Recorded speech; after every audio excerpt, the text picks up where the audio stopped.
This is the culmination of 15 years of my life's work.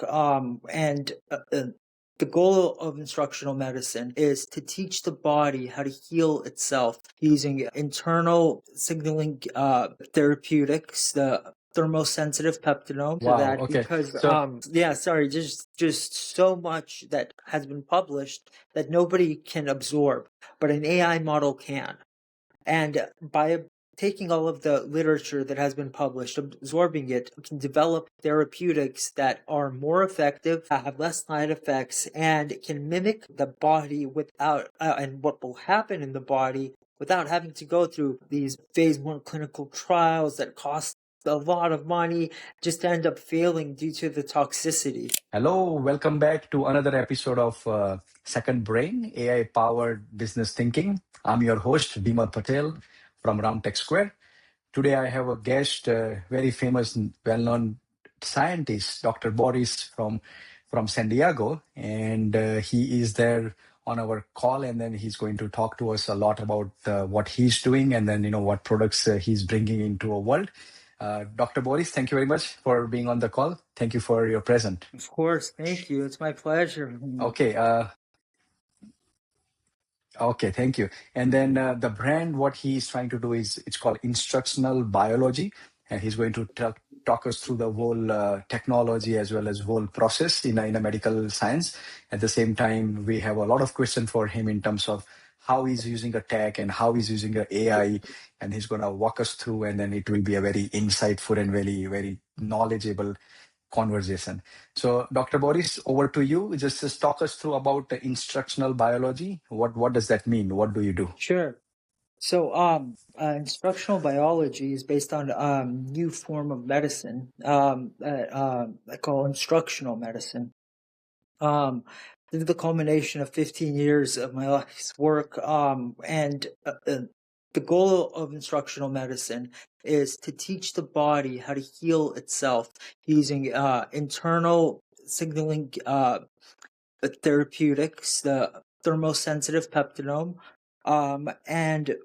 What that does is it instructs or tells the body how to naturally heal itself. And by doing that, we can eliminate a lot of the toxic side effects that we see from small molecule drugs, especially because they're native to the body. Okay, nice. So the natural healing of a body using the right, kind of a mechanism of a biology in terms of, creating the medicine and then creating a lot of information in a medical science. Talk us through how are you leveraging technology to do this whole thing. I mean, I'm sure when it comes to medicine, there are always the data, there are always analytics, there are always reports, and then the medicine is very closely work with the technology side of the whole system, because it need to rely on a lot of information. So kind of talk us through about the technology, the how smartly are you using technology. Sure. Well,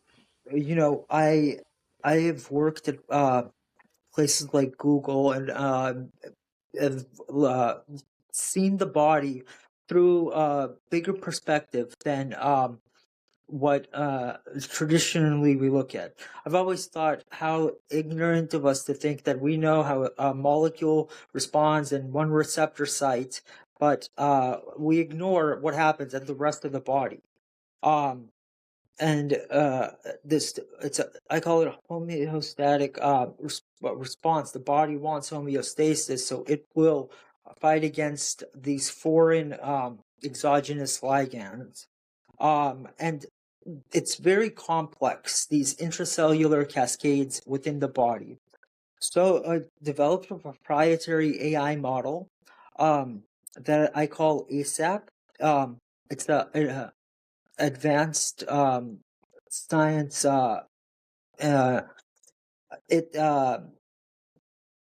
essentially takes everything that has been published on PubMed through other papers, and unlike traditional models like Schrodinger, which currently are used, it treats the body in a three-dimensional form using non-Euclidean biologics.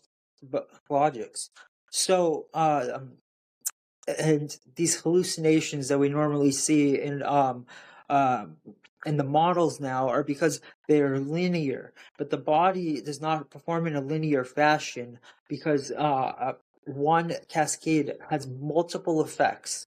So the AI model that I created, it merges together what would happen at one receptor site, another receptor site, to put together a whole picture of the body, and presents with novel ways of using these therapeutics from the thermosensitive peptidome to heal disease at the source.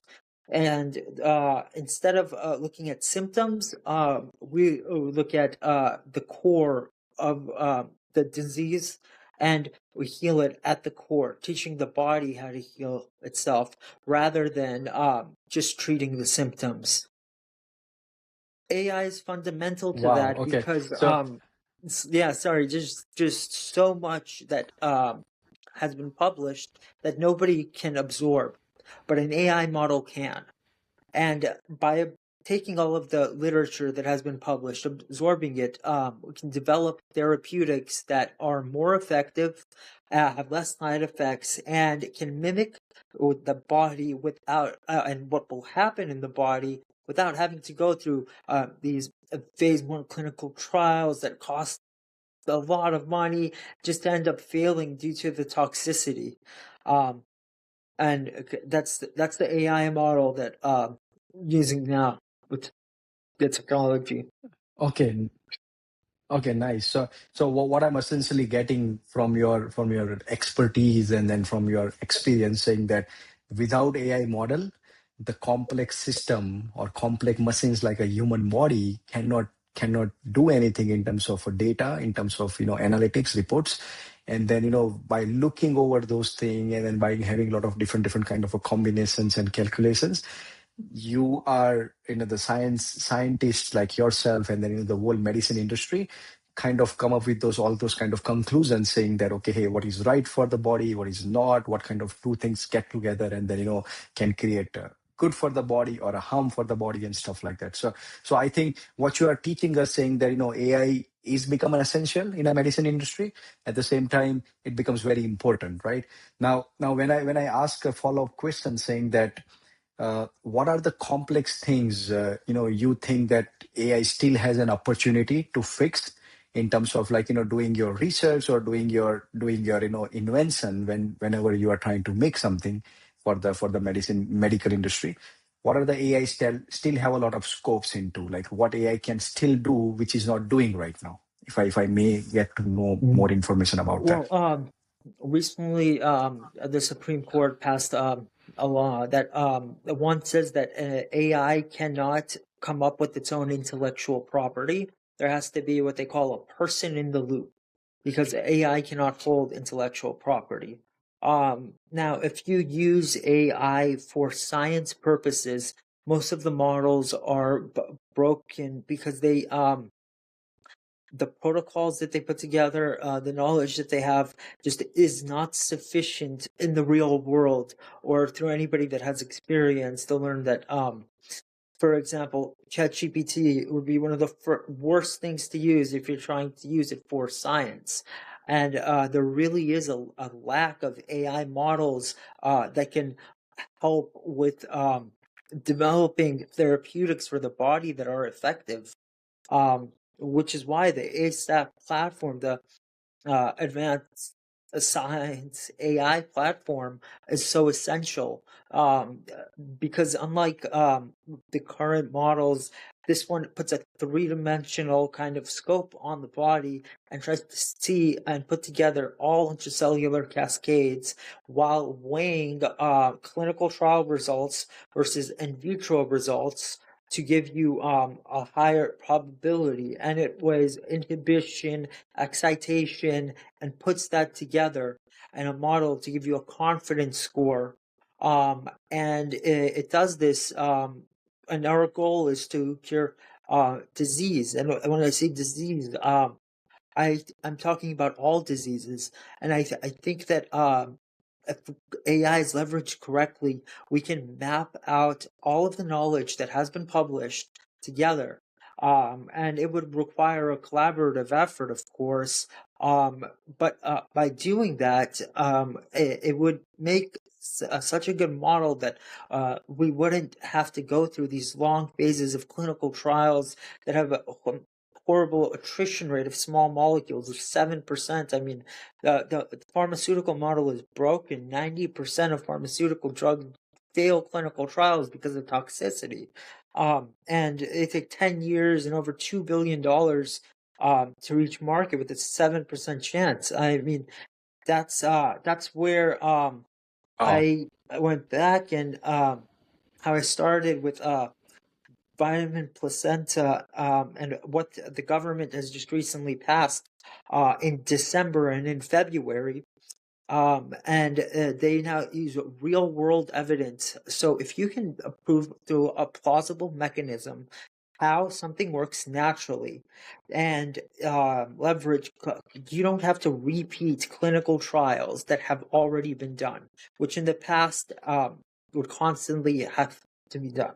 So through 6 years of sales of vitamin placenta and a double-blind placebo-controlled clinical trial that was done in Japan last year, putting those together and presenting it to the FDA would allow for the therapeutics that we've developed, and we're up to 220 therapeutics, can skip to phase 3 clinical trials without having to repeat phase 1 and 2 because we have the data on all of the people that prove the safety. Um, and I'm not saying all nice. 220 will work, because some have a larger probability of success than others. Um, but it really expands the scope of and what you can do, and really reduces toxicity by teaching the body to heal itself rather than giving it a foreign chemical that it doesn't know. Okay, nice. I mean, it's a very intense point you have raised over here, saying that the LLM models like ChatGPT, it's cannot be relied on with the data and then type of information what they have inside, and then kind of depend on that information without having a proven clinical lot. I mean, no kind of trials and then all those data, which is might not be available on LLM. So the way you said that it's not reliable tools, although all those AI tools, versus having Right. something more informative, more evidence proven, and then more like driven through a medicine information. I think we have a very large scope of lot of technology and AI can be still done into this medicine industry in terms of getting the data, in terms of finding those research paper and then put all this data, feed all this data to those LLMs, and then kind of have a series of information with the use of a lot of kind of compliances and protocols. So that's very fascinating to know about it, saying that we still can exist, we still can do something in terms of medicine, in terms of technology, and AI can help that. So that's wonderful point. The second Mhm. question might be, I mean, you must have heard this word called AI will take my job and all that drama, but it never applies for the medicine industry because it's so complicated, and then the people, the scientists like you, learn that, understand that, and then revert back to the human because the machines cannot do that because you need to put the information Right. regardless. So now, what are your thoughts about that famous saying about AI will Mhm. take the job? I mean, obviously in your industry it will never. So just can you just give us little insights about it, that how you are treating this whole scenario?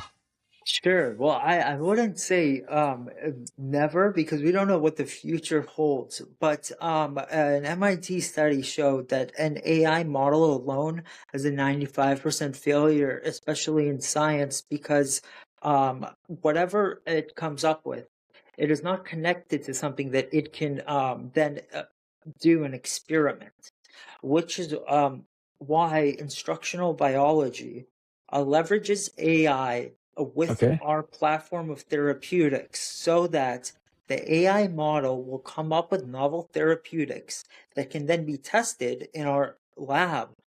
And by doing that, the AI will get smarter and it will learn. But without the combination of having the ability to test in a lab, what theoretically the AI thinks will work, and then learning from that. Okay. The platforms really give you very limited information and scope. So there needs to be a combination. Okay. Does that make sense? Okay. Okay. Okay, nice. So since we are reaching the final note of our podcast, I will say that since you mentioned there is a 95% of I will take that 95% of a failure of having the right data to you through AI. I will take that 95% as an opportunity for us to kind of still work on that and then reach out to those models and then put it more lot of information, lot of data pointer for the medicine industry to kind of rely on those AI tools. And since there are a lot of scope of creating technology out there. So thank you very much for Dr. Boris to give us like a lot of Yes. insights and then give us an intense knowledge and information about the brand. If I may ask you at the absolutely final question, saying that if I wanted to kind of get to more about this product of your vitamin placenta, where can we meet you? Where can we go on the website and then buy this product? And can you just tell us more about the Absolutely. platforms of Yeah, yours? so vitamin placenta is a commercial placental supplement, the only one made and sold in the U.S. and a GMP certified with ISO 7025 certification. That's available at vitaminplacenta.com. And instructional biology is just the website is in progress, but it's instructionalbiology.com. And I just have to say, for those working with AI, collaborate with scientists. Ask them what they need and work with them closely, because by merging the AI with realistic science, we can progress further and faster together, rather than Okay. apart. Yeah. Okay. No, that being said, it's very, very positive way to end the podcast, saying that we as engineers have to collaborate with the scientists and then medicine to kind of come up with the better and then, a super, super better solution for mankind and human being. So till the next Definitely. time, thank you very much, Dr. Boris. And then thank you, everyone. We'll see you on the next episode. Bye. Thank you, Vimal. My pleasure.